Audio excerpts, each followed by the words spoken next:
नाजरीन, आज हम कायनात के बहुत से राजों से वाकिफ हो चुके हैं, मगर अभी भी कायनात का एक बड़ा हिस्सा हमारे लिए अनजान है और इसी अनजान कायनात में मौजूद खतरात हमें किसी भी वक्त तबाह कर सकते हैं। कायनात में स्टार्स एक दूसरे से टकरा रहे हैं। माजी में जमीन की पूरी सतह पिघले हुए लावे की तरह जहन्नम का नजारा पेश कर चुकी है। ब्लैक होल से निकलने वाली रेडिएशंस या उनकी ग्रेविटी पूरे सोलर सिस्टम का निजाम बिगाड़ सकते हैं। यूनिवर्स के निजाम में छोटी सी कमी बेशी भी कयामत का मंजर पैदा कर सकती है। एस्ट्रॉइड्स बगैर किसी वार्निंग के जमीन से टकरा सकते हैं या सोलर सिस्टम के किसी प्लेनेट से टकराकर पूरे सिस्टम पर असरात डाल सकते हैं। ऐसा नहीं है कि इन तमाम वाकयात के होने का सिर्फ इम्कान है, ये खतरात इतने हकीकी हैं कि अगले 10 मिनट में भी इनमें से कोई खतरा हकीकत का रूप धार सकता है। ऐसा माजी में होता रहा है और इसका इम्कान मुस्तकबिल में भी रहेगा। ऐसे वाकयात में ये तबाही और बर्बादी पहले भी हो चुकी है और आइंदा भी हो सकती है, जिसमें इसका अगला निशाना इंसान भी हो सकते हैं। मुस्तकबिल में कोई ऐसी आफत आ सकती है तो हमें खत्म कर सकती है, क्योंकि आज इस वसी कायनात में सिर्फ जमीन पर ही इंसान मौजूद हैं। नाजरीन, पुरसुकून और वसी अपने मुतदिल मौसमों के साथ पानी और ऑक्सीजन से भरपूर कुर्रा अर्ज न सिर्फ हमारी परवरिश करती है बल्कि हमारी हिफाजत भी करती है। लेकिन मसला ये है कि खतरात और मुश्किलात हमारे सर पर मंडला रही हैं। जब हम अपने आसपास कायनात में नजर दौड़ाते हैं तो पहली नजर में हमें कायनात बहुत ही पुरसुकून लगती है, मगर हमें इस बात से धोखा नहीं खाना चाहिए। अगरचे जमीन पर जिंदगी के लिए मौजू और मुतदिल मौसम मौजूद हैं, ताहम दर हकीकत कायनात बहुत ही खौफनाक और जिंदगी के लिए गैर महफूज जगह है। कायनात में एस्ट्रॉइड्स के तसादुम, solar winds, supernova, black hole और दीगर वाकयात इतने खौफनाक हैं कि इनसे आने वाली रेडिएशंस या इसके असरात जमीन को सेकंड्स में खत्म कर सकते हैं। जमीन से हजारों लाखों लाइट ईयर्स दूर एक सुपरनोवा में होने वाले धमाके के असरात इतने शदीद हो सकते हैं कि ये जमीन पर से जिंदगी को सेकंड्स में खत्म कर देंगे। अपनी पैदाइश से लेकर अब तक पिछले 4.5 अरब सालों में ऐसे ही वाकयात में कुदरत ने जमीन से कई नस्लों का खात्मा कर दिया था। इन वाकयात के नतीजे में जिंदगी की जितनी नस्लें खत्म हुई हैं वो मौजूदा तादाद से ज्यादा थी। मास एक्सटिंक्शन एक आम बात है जो जमीन पर वक्तन फवक्तन होती रहती है। हम उस दौर में जी रहे हैं जब आखिरी मास एक्सटिंक्शन हुए काफी अरसा गुजर गया है। मास एक्सटिंक्शन पहले भी हुई और अब भी हो सकती है। वक्त तो दौड़ा जा रहा है और हर गुजरते दिन के साथ हम ऐसे किसी खतरे से करीब तर हो रहे हैं। हर नई दरियाफ्त के साथ कायनात पहले से ज्यादा खौफनाक होती जा रही है। नाज़रीन, चंद माह पहले एस्ट्रोनॉमर्स ने जमीन से 32 लाइट ईयर्स के फासले पर एक सैयारा दरियाफ्त किया जो जुपिटर से कम 4 गुना ज्यादा बड़ा था। अगरचे ऐसे प्लैनेट्स हजारों की तादाद में मौजूद हैं, मगर इसकी खास बात ये थी कि ये एक रोग प्लैनेट था, यानी जमीन और सोलर सिस्टम में मौजूद दूसरे सैयारों की तरह ये किसी स्टार के गिर्द मदार में चक्कर नहीं काट रहा था। अब जरा सोचिए कि ऐसे किसी प्लैनेट का रुख अगर हमारे सोलर सिस्टम की तरफ हो जाए तो क्या होगा, और अगर ये सीधा जमीन की तरफ ही आ रहा हो तो क्या हमारे लिए बचाव का कोई रास्ता है। ताहम ये प्लैनेट अल्लाह की वुसअत में किसी और तरफ निकल गया, मगर क्या हमेशा ऐसा होगा? सैयारे अपनी तश्कील के दौरान ग्रेविटेशन की वजह से एक दूसरे पर असरअंदाज होते हैं। ये मुमकिन है कि हमारे सोलर सिस्टम के बनते वक्त भी बहुत से प्लैनेट्स इस सिस्टम से निकल गए हों। एक अंदाजे के मुताबिक सिर्फ हमारी गैलेक्सी में कई बिलियन रोग प्लैनेट्स मौजूद हो सकते हैं। यूं समझें कि कायनात में जमीन की तरफ अंधाधुंध गोलियां चलाई जा रही हैं और इनमें से हर गोली कई हजार किलोमीटर साइज की है, जो हजारों बल्कि लाखों किलोमीटर की रफ्तार से हमारी तरफ आ रही हैं। अब ये कोई मौजज़ा ही है कि हमें इसमें से किसी से कोई नुकसान न पहुंचे। हालांकि हमारी तबाही के लिए इनमें से किसी एक का हमारी जमीन से टकरा जाना ही काफी है। ताहम अगर आपको लगता है कि दो प्लैनेट्स का टकराव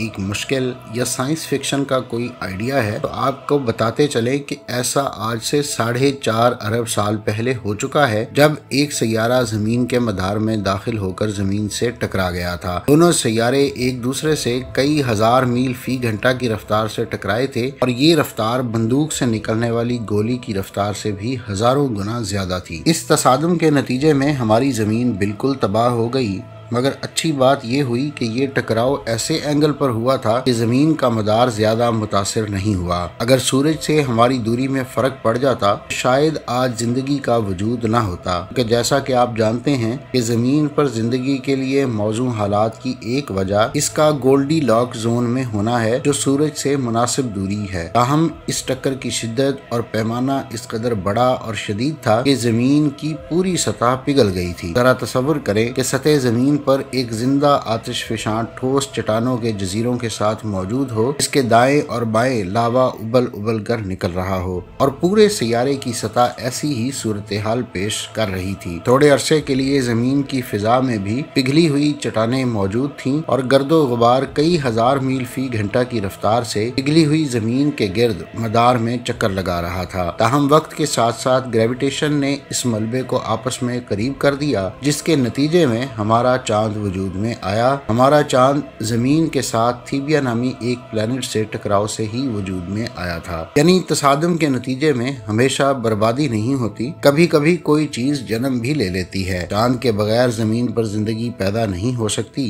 चांद की ग्रेविटेशन ने जमीन के समंदरों को मद्दोजर की कुव्वत पैदा करके खींचा, जिससे जमीन पर मौजूद गजाइत बख्श अज्जा समंदर के पानी में फैल गए। चांद ने ही कुर्रा अर्ज की गर्दिश को दिन और रात के औकात में तकसीम किया और इस तसादुम के 1 अरब साल गुजर जाने के बाद जमीन के पुरसकून और जरखेज माहौल में जिंदगी ने अपने पर पुर्जे निकालने शुरू किए। अगर जमीन के साथ प्लेनेट का टकराव नहीं होता तो चांद नहीं बन पाता और इस नाकाबिले तसव्वुर टक्कर ने असल में हयात को जमीन पर पहली दफा परवान चढ़ने का मौका दिया, जिससे हमें यानी इंसानों को अगले चंद अरब साल में परवरिश पाने का मौका मिला। ताहम कोई चीज जो माजी में हमारे लिए अच्छी साबित हुई हो, वही चीज अगर आज के माहौल में हो जाए तो वह हमारे लिए तबाही का सामान बन जाएगी। अब हम कभी नहीं चाहेंगे कि माजी के जैसे कोई प्लेनेट जमीन से टकराए, क्योंकि ऐसा कोई भी वाकया कुर्रा अर्ज पर मौजूद जिंदगी का मुकम्मल खात्मा कर देगा। ऐसे टकराव से फैलने वाली तबाही इस कदर ज्यादा होगी कि हम इसका मुकाबला एटम बम से होने वाली तबाही से भी नहीं कर सकते। इसकी ताकत कई अरब एटम बमों से कहीं ज्यादा होगी। इस टक्कर की शिद्दत इतनी होगी कि जमीन की सतह को कई मील की गहराई तक पिघला देगी। ये जमीन पर मौजूद तमाम जिंदगी को खत्म कर देगी और इस टकराव के बाद जमीन पर न सिर्फ ये कि जिंदगी खत्म हो जाएगी, बल्कि शायद इस पर दोबारा कभी जिंदगी पैदा नहीं हो सकेगी। ताहम क्या ये डरावना ख्वाब हकीकत बन सकता है? अभी तक तो सबसे करीबी रोग प्लैनेट्स भी हमसे खरबों मील दूर से गुजरे हैं, लिहाजा हमारे अपने पड़ोसी सैयारे अपने अपने मदार में पुरसकून अंदाज में चक्कर लगा रहे हैं। मुस्तकबिल करीब में तो ऐसा कोई टकराव मुमकिन नहीं है, मगर तमाम प्लैनेट्स एक दूसरे पर ग्रेविटेशन फोर्स से असरअंदाज होते हैं, जिससे इनका मदार तब्दील होता रहता है। अगरचे इसकी रफ्तार इंतहाई कम होती है, मगर कुछ बिलियन साल बाद शायद ये खतरा ज्यादा हकीकी बनकर सामने आएगा। अगरचे इस तरह की टक्कर फौरी होने का खतरा भी अपनी जगह मौजूद है। 4 अरब साल पहले एक जबरदस्त टकराव ने जमीन पर जिंदगी का आगाज मुमकिन बनाया। हमारे नीले सैयारे ने एक इंतहाई नामेहरबान कायनात में जिंदगी को बचाया और इसकी परवरिश की। 2 अरब 40 करोड़ साल बाद एक सादा यूनिसेलुलर जानदार ने ग़िज़ाइयत से भरपूर समंदर में तैरना शुरू किया, मगर इसके पैदा होते ही इसकी दुनिया तबाही के धाने पर खड़ी थी। मगर ये खतरा क्या था? इस सवाल का जवाब बड़ा दिलचस्प है। दरअसल जब हम मास एक्सटेंशन की बात करते हैं, इसमें 2 खतरात की बात की जाती है। एक खतरा जो बाहर खला से है, जबकि दूसरा खतरा खुद जमीन के अंदर छुपा है। जमीन सूरज के गिर्द चक्कर लगाती है, मगर इसका ये मदार तब्दील होता रहता है। सैकड़ों हजारों साल के बाद इस तब्दीली की वजह से जमीन खला में और दूर चली जाती है और अपने महवर पर मजीद मुड़ जाती है। 2 अरब 40 करोड़ साल पहले जब यूनिसेलुलर जानदारों की पैदाइश हुई तो एक वक्त आया जब तमाम समंदर इनसे भर गए, मगर इससे जमीन पर ऑक्सीजन की शदीद कमी हो गई। आसपास ऑक्सीजन बची ही नहीं थी। कुदरत ने इसको बैलेंस करने के लिए एक नई किस्म का बैक्टीरिया पैदा किया, जिसका नाम शाइनो बैक्टीरिया था, जो सब्ज और नीले रंग का होता था। ये जबरदस्त गैस पैदा करता था। जरा तस्वर करें कि अरब साल पहले जमीन पर ऑक्सीजन नहीं थी, तब साइनोबैक्टीरिया ने ऑक्सीजन बनाना शुरू कर दी। ताहम इस दौरान ऑक्सीजन के इस बहरान की वजह से जमीन का मौसम मुतासिर हुआ और टेम्परेचर इंतहाई गिर गया। 2 अरब 40 करोड़ साल पहले बर्फ पोल से पूरी जमीन पर फैलना शुरू हो गई और सैयारे को गर्म करने की बजाय सूरज की रोशनी बर्फ से टकराकर वापस लौट जाती, जिससे मजीद दर्जा हरारत गिरता और इससे और बर्फ पैदा होती जो मजीद सूरज की रोशनी को लौट जाने पर मजबूर कर देती। बर्फ ने हर जगह फैलना शुरू कर दिया था, दर्जा हरारत गिर गया था और नीला सैयारा सफेद हो गया था। उस वक्त दुनिया बर्फ की एक गेंद की मानंद थी। हैरत अंगेज तौर पर यह बर्फानी दौर एक दफा की बात नहीं है, बल्कि सूरज के गिर्द जमीन की पैदाइश के 1 अरब साल गुजरने के बाद से लेकर अब तक ऐसा कम अज कम 3 दफा हो चुका है। इन तमाम तर मुश्किलों और दुश्वारियों के बावजूद और तमाम तर इम्कानात के खिलाफ बहुत सी स्पीशीज जिंदा रहीं, लेकिन इस बात का सेहरा आतिश फिशानों को जाता है कि इस पूरे अरसे के दौरान इस कुर्रा अर्ज को जो हर जानिब से बर्फ में घिरी हुई थी, ये आतिश फिशां हरारत मुहैया कर रहे थे। आतिश फिशानी हरारत के नतीजे में कुछ जगहों पर पानी माया हालत में मौजूद रहा, लिहाजा इन स्पीशीज ने अपने आप को किसी तरह से उस बर्फानी दौर में खत्म होने से बचा लिया था। इससे भी दिलचस्प बात यह थी कि इस पूरे अरसे के दौरान आतिश फिशानों ने जिंदगी की मदद कार्बन डाइऑक्साइड उगलते हुए की थी। आतिश फिशानों से निकली हुई कार्बन डाइऑक्साइड ने ग्रीन हाउस इफेक्ट पैदा करते हुए जमीन के टेम्परेचर में इजाफा किया। ताहम इस बर्फानी दौर ने जिंदगी के लिए नए इम्कानात पैदा किए, बर्फ पिघलने लगी, पानी बहने लगा और नए ऑर्गेनिक मादे पैदा हुए। एक और तब्दीली ये आई कि पहली बार जमीन पर ऑक्सीजन में इजाफा हुआ और साइनोबैक्टीरिया के बनाए गए ऑक्सीजन को इस्तेमाल करते हुए नए पेचीदा जानदारों का जन्म हुआ। बर्फानी दौर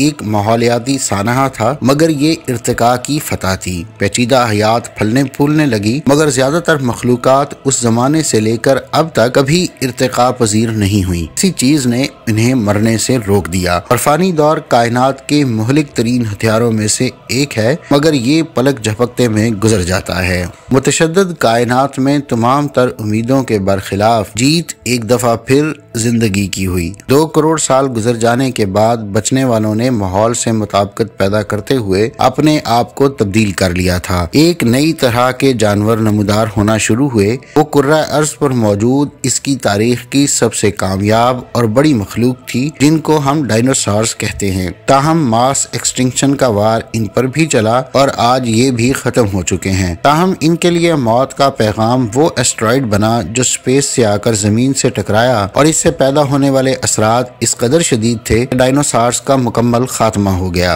माजी करीब में 15 फरवरी 2013 को करीब 18 मीटर चौड़ा एक एस्ट्रॉइड जमीन की फिजा में दाखिल हुआ और साइबेरिया पर करीब 30 किलोमीटर की ऊंचाई पर जलकर खत्म हो गया। इससे एक जबरदस्त ताकतवर धमाके की वेव्स ने खिड़कियों के शीशे तोड़ते हुए 2000 इमारतों को नुकसान और 1400 से ज्यादा लोगों को जख्मी कर दिया। जरा तस्वुर करें कि अगर ये एस्ट्रॉइड जमीन पर एक टुकड़े की सूरत में टकराता तो क्या होता। अगर ऐसा होता तो इससे टकराने की सूरत में जो कुव्वत पैदा होती वो हिरोशिमा पर मारे जाने वाले 50 बमों की कुव्वत पैदा कर सकती थी। आप इसकी वीडियो देखकर अंदाजा लगा सकते हैं कि स्पेस से आने वाली एक छोटी सी चीज पर भी किस कदर तबाहकुन हो सकती है। अगरचे ऐसे मेट्रॉइड्स या एस्ट्रॉइड्स जमीन की फिजा में दाखिल होते रहते हैं जो हवा के साथ जबरदस्त रगड़ और हरारत से खत्म हो जाते हैं, मगर फिर भी कुछ एक जमीन तक पहुंच जाते हैं। ताहम कोई बड़ा एस्ट्रॉइड एक सदी में एक दफा टकराता है, लिहाजा अगले बड़े टकराव के होने में कोई शक नहीं है। ताहम असल सवाल तो ये है कि उस वक्त क्या होगा। इस बात का जवाब माजी में डायनासोर्स के खत्म होने में छुपा है। करोड़ों साल पहले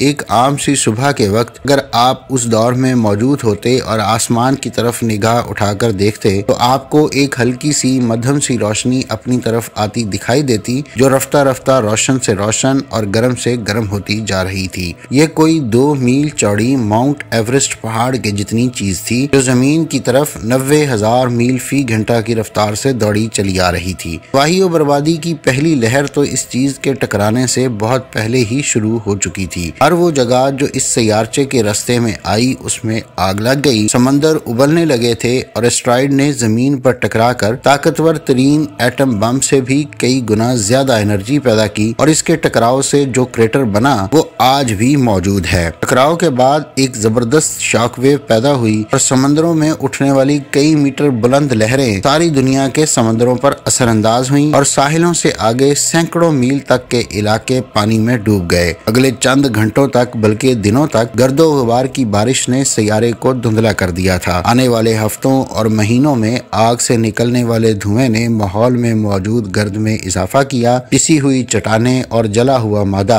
फिजा में इस कदर मौजूद था कि जमीन पर खड़े रहकर उसकी सतह और सूरज दोनों को देखना नामुमकिन था और ये सूरत हाल काफी अरसे तक कायम रही। ये तबाही डायनासोर्स के लिए एक तरह से कयामत का दिन था और उनकी तमाम नस्ल हमेशा के लिए खत्म हो गई। लेकिन ये तबाही दीगर जानदारों के लिए तरक्की और खुशहाली का पैगाम साबित हुई। डायनासोर्स के जमाने में ज्यादातर जानदार उनकी खुराक बन जाते थे। जब डायनासोर्स मिट गए तो उस वक्त छोटे मैमल्स ने अपना साइज बढ़ाना शुरू किया और डायनासोर्स के बाद अपनी हुक्मरानी को मुस्तहकम किया। लिहाजा हम कह सकते हैं कि उस दौर में जिंदगी ने एक शक्ल से दूसरी शक्ल इख्तियार कर ली थी। हमारे लिहाज से माजी की मास एक्सटिंक्शन अच्छी थी, मगर हम भी इसी अंजाम से दो चार होने वाले हैं। मुस्तकबिल में कभी भी कोई भी आफत हमारा नामो निशान मिटा सकती है। इस बात का इम्कान है कि अगले 1000 बरस में कोई भी इतना बड़ा एस्ट्रॉइड जिसने डायनासोर्स को खत्म कर दिया था हमारे सैयारे से आकर टकरा जाए, और ये कभी भी हो सकता है। दरहकीकत इस बात का इम्कान भी अपनी जगह मौजूद है कि वो अगले 10 मिनटों में आकर टकरा जाए, मगर ऐसे किसी इम्कान के होने की शरह बहुत ही कम है। अगरचे हाल ही में डार्ट को एक एस्ट्रॉइड से कामयाबी से टकरा कर नासा ने साबित कर दिया है कि मुस्तकबिल में ऐसे किसी खतरे का सामना करने के लिए हम किसी हद तक तैयार हैं, मगर फिर भी हमारे लिए खतरात मौजूद हैं, क्योंकि आखिरकार जीत तो कायनात को चलाने वाले की होनी है। जब तक उसका हुक्म है हम तब तक ही इस प्लेनेट पर मौजूद रहेंगे, ना उससे 1 सेकंड कम ना उससे 1 सेकंड ज्यादा। नाजरीन, ये थी आज की वीडियो। अगली वीडियो तक के लिए मुझे इजाजत दीजिए।